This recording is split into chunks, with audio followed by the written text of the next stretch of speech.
It is clear to me at this point that Donald Trump wants you to know how little he cares about you. This is a guy who ran a campaign in which he pretended to care about affordability, not only to begin his administration and skyrocket your cost, but scoff at a question about affordability days after losing an election in which the winning candidates ran on affordability. Donald Trump doesn't care if people are starving. In fact, he wants it. He has kept this government shutdown because the pain is the point. The cruelty is the point. And covering up for his relationship with Jeffrey Epstein is the point.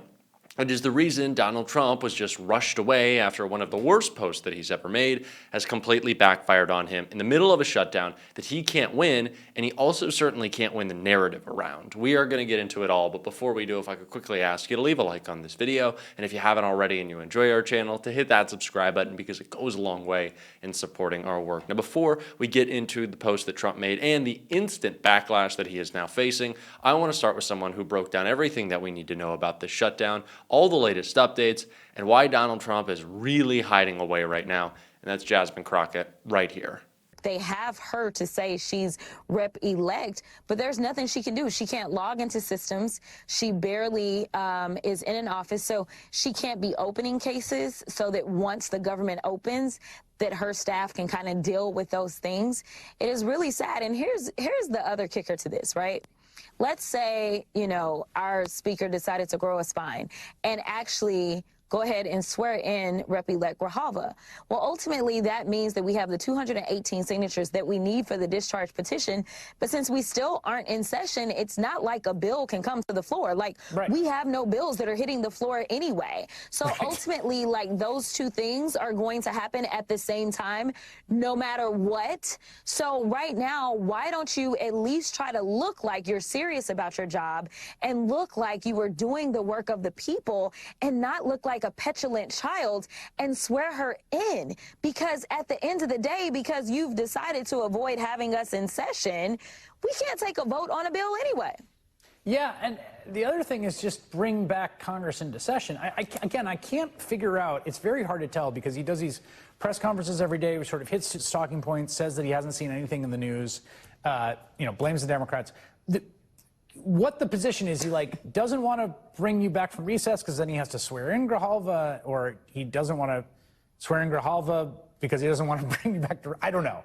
But the point being, it's what, 9 weeks now? It's 1/10 of the term she was elected to will have been spent on ice. Yeah. Because Mike Johnson doesn't think anyone in the House of Representatives should work. Yeah, it is absolutely astounding, and I want people to pay attention. When you go and you hit those booths come the midterms, think about which party decided that it was okay to literally be on vacation while it is that people were going hungry in the streets of America. This isn't about partisanship. Again, to me, it's really clear to me. We have over 40 million people in this country that are not going to be with their SNAP benefits because you have people that have decided that they believe that they are basically pawns in a game of chess.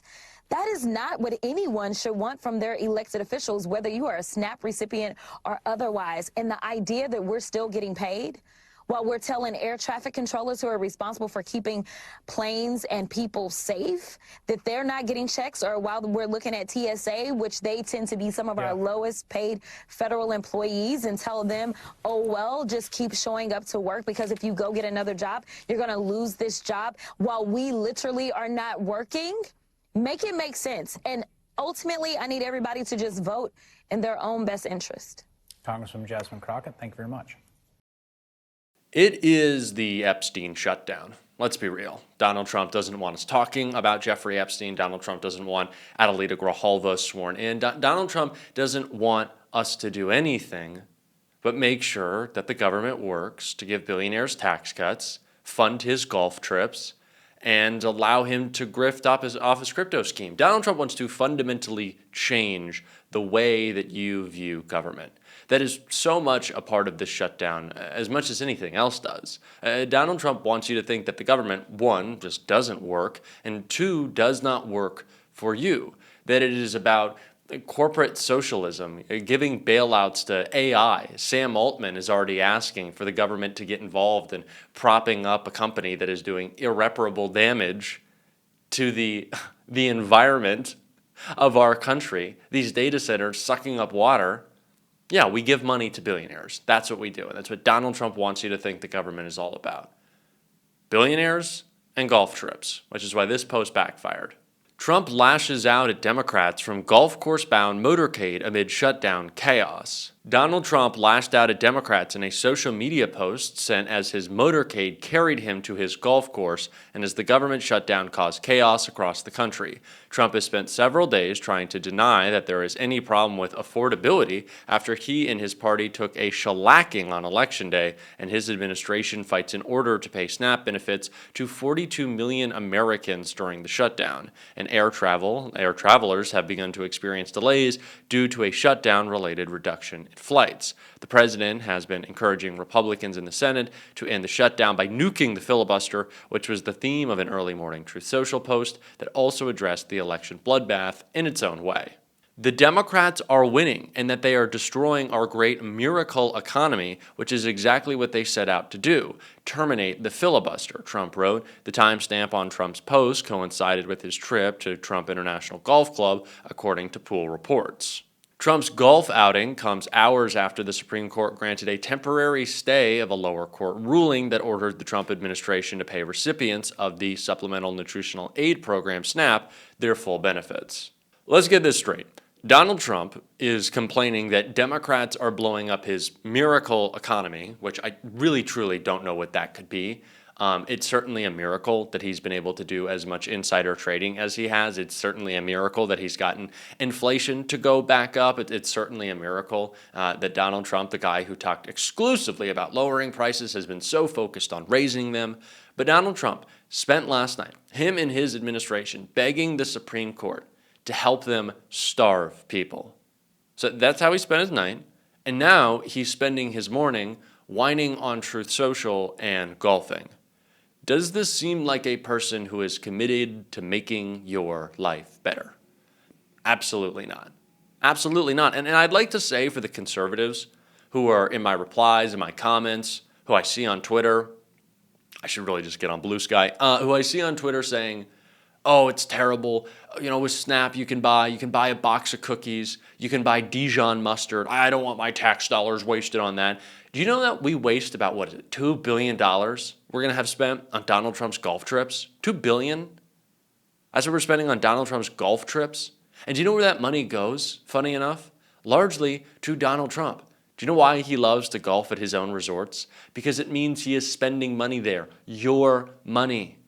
So what's worse? That a 6-year-old gets a cookie, or that our cognitively declining president gets to spend all day long on the links on your dime? Because that's what's happening, and he's profiting off of it. That is all he does. Donald Trump thinks that affordability is not an issue because he's making billions of dollars, and he doesn't give a shit about you. That's the whole ballgame. And Jen Psaki perfectly broke that down, and why it's going to mean the end for Trump's presidency in this clip right here. A lot has happened this week, not just the Lincoln bathroom redo, as I mentioned, with called affordability. I mean, apparently the concept is entirely new to him, I guess. They already know that they are going to lose these midterms.